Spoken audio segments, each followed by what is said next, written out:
Mesdames, Messieurs, bonsoir et bienvenue à toutes et tous sur notre groupe Facebook Actualité météorologique et climatique 7 jours sur 7, 24 heures sur 24. Je vous propose un nouveau rendez-vous car en effet hier on vous a posé la question sur le groupe. On vous a demandé si vous êtes favorable à un bulletin météorologique vidéo enregistré chaque soir et ça a été oui pour plus de la moitié d'entre vous. Je vous en remercie. Et donc vous aurez bien votre bulletin météo chaque soir sur notre groupe et YouTube. Allez, on commence par la vigilance météorologique de couleur vert sur notre hexagone. Pas de conditions météo dangereuses actuellement sur le pays, si ce n'est toutefois quelques orages qui peuvent éclater sur les reliefs, mais également au contact de l'air plus chaud dans le centre-est. Donc prudence, ce sont des orages locaux mais qui peuvent être parfois localement violents. Prudence. Allez, faisons un point sur l'animation satellite au niveau de l'échelle européenne, avec, on le voit bien, cette perturbation qui traverse la France depuis maintenant 2 jours. Elle a commencé par le nord-ouest, de faible activité. Cette perturbation a donné pas mal de pluie, notamment sur la région du centre, notamment du côté de la région centre avec de 6 à 8 mm. Elle se décale actuellement vers le nord-est et l'est du pays, avec parfois un caractère orageux possible, mais localement et plus généralisé sur les reliefs notamment. Un petit zoom sur la France, on s'aperçoit que la perturbation est en train de traverser notre pays. Elle se situe actuellement vers la région Rhône-Alpes. Elle donne des pluies localement faibles à modérées. Quelques coups de tonnerre sont possibles également à son passage avec la réactivation due à la chaleur. Et des orages peuvent éclater sur les reliefs. À l'arrière, ce qui est intéressant de voir, c'est qu'on a sur la pointe Bretagne là une traîne active qui se met en place. On pourrait avoir localement de fortes averses dessous, mais également des coups de tonnerre, quelques chutes de grêle ou de grésil. Mais vraiment pas grand chose de significative à signaler sous cette traîne active. Un point sur les images radar de précipitation qui nous montrent que la perturbation actuelle traverse la France. Elle a donné des pluies localement soutenues du côté de la région centre avec 6 à 8 mm. Elle continue sa progression vers la région de l'Est, apportant humidité, précipitation, mais également parfois coups de tonnerre, notamment en zone de relief. Et elle s'évacue petit à petit vers la région de l'Est, alors que rapidement par la Bretagne et les côtes de la Manche, on a une traîne active qui se met en place avec localement de fortes averses et la présence de quelques coups de tonnerre. Les prévisions, alors ça donne samedi matin un temps assez couvert près des frontières du nord et du nord-est avec quelques averses notamment entre le Pas-de-Calais, l'Oise mais également le nord des Ardennes. Plus à l'avant, un ciel assez nuageux touchera la région Rhône-Alpes dès la matinée avec la présence de nuages assez bas. C'est les restes de la perturbation de la veille qui a apporté pas mal de pluie sur le centre et l'est du pays. On retrouvera également des zones de brouillard, notamment de la Bretagne jusqu'aux côtes de la Manche et sur la Normandie. En Méditerranée, attention aux Mistral et à la Tramontane qui souffleront à 50 km/h, mais garantissant la présence du soleil, tout comme sur le sud-ouest, avec quelques passages de nuages, mais sans grandes conséquences.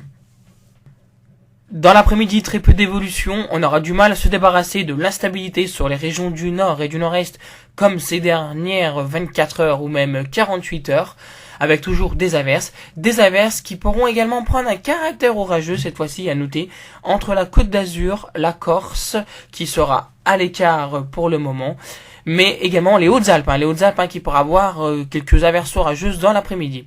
Partout ailleurs, c'est l'anticyclone qui dominera pour votre samedi après-midi. Attention au Mistral et à la Tramontane qui souffleront à 60 km/h sur les régions du sud-est, mais également du Languedoc et sur le Roussillon. En région Rhône-Alpes, les nuages vont se dissiper pour laisser place à de très belles éclaircies, le tout dans un ciel qui restera assez variable, alors que de la Bretagne au nord du golfe de Gascogne, sur les Pyrénées, sur le centre, le Limousin ou également la région centre, on devrait réapercevoir le soleil. Enfin, vous allez me dire, et oui, de très bonnes nouvelles pour ces prochains jours.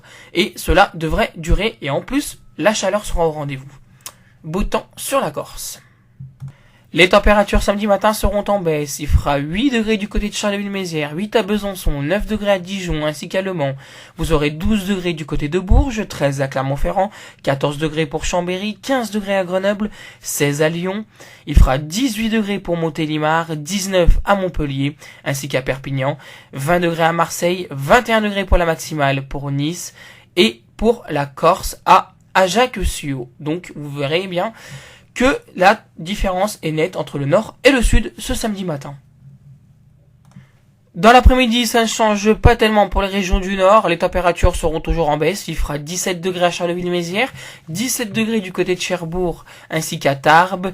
Vous aurez 18 degrés à Metz, 20 degrés à Langres, 21 degrés pour Dijon, 22 degrés à Bourges, 23 degrés sur le Limousin, 23 degrés à Clermont-Ferrand, 24 à Lyon, 27 à Toulouse ainsi qu'à Bordeaux, 28 degrés pour Montélimar, 29 à Marseille, 30 pour Perpignan et une maximale toujours de 31 degrés. Et toujours cette chaleur qui se cantonne aux régions méditerranéennes, toujours pour les mêmes, vous allez me dire, et ça continuera durant la journée de dimanche avec 31 degrés à Montpellier, à Nîmes, à Gruissan et au Cap d'Agde. La tendance pour les prochains jours avec votre journée de dimanche, un temps assez ensoleillé sur la plupart des régions, un risque d'orage assez limité toutefois sur les Alpes du Sud mais également la Corse, grand soleil autour du Languedoc, du Roussillon et de la Provence-Alpes-Côte d'Azur, donc excepté sur les Alpes-Maritimes et les Alpes de Haute-Provence ainsi qu'en Corse. Partout ailleurs, c'est une journée assez agréable. Les températures seront en moyenne de 24 au nord et 28 au sud. Elles seront en hausse. L'indice de confiance est de 4 sur une échelle qui en compte 5. Pour votre journée de lundi 23 juillet 2012, les températures seront encore en hausse avec une moyenne de 25 au nord, 28 au sud. Du soleil quasiment généralisé sur tout l'hexagone. On notera quelques petites décorations nuageuses sur les reliefs de l'Est, mais également du côté de la Provence et de la Côte d'Azur. Quelques nuages également qui se baladeront le long des frontières septentrionales avec rien de méchant au programme. Indice de confiance toujours de 4. Pour votre journée de mardi 24 juillet, soleil sur l'ensemble de l'hexagone, vraiment une journée à retenir puisque les températures monteront, elles grimperont même, une moyenne de 28 sur la moitié nord, et oui vous avez bien entendu, 28 sur la moitié nord, 30 degrés sur la moitié sud, l'indice de confiance est toujours de 4 sur 5, autant dire que la situation est très fiable, mais attention également à un risque d'orage qui pourrait être parfois localement violent sur l'île de Beauté. Pour mercredi 25 juillet, la chaleur se renforce, une moyenne de 29 degrés sur la moitié nord, 32 s'il vous plaît au sud, autant dire qu'on pourrait atteindre la barre des 40 degrés facilement du côté du Gard, mais également du Vaucluse, localement je parle bien, alors que côté ciel ça sera vraiment bleu de partout, l'indice de confiance est de 4, toutefois attention à une évolution orageuse en Corse, sur les Pyrénées, les Alpes, mais également sur les Vosges et le Jura. Je vous souhaite de passer une agréable soirée et on se retrouve demain pour un nouveau bulletin météo.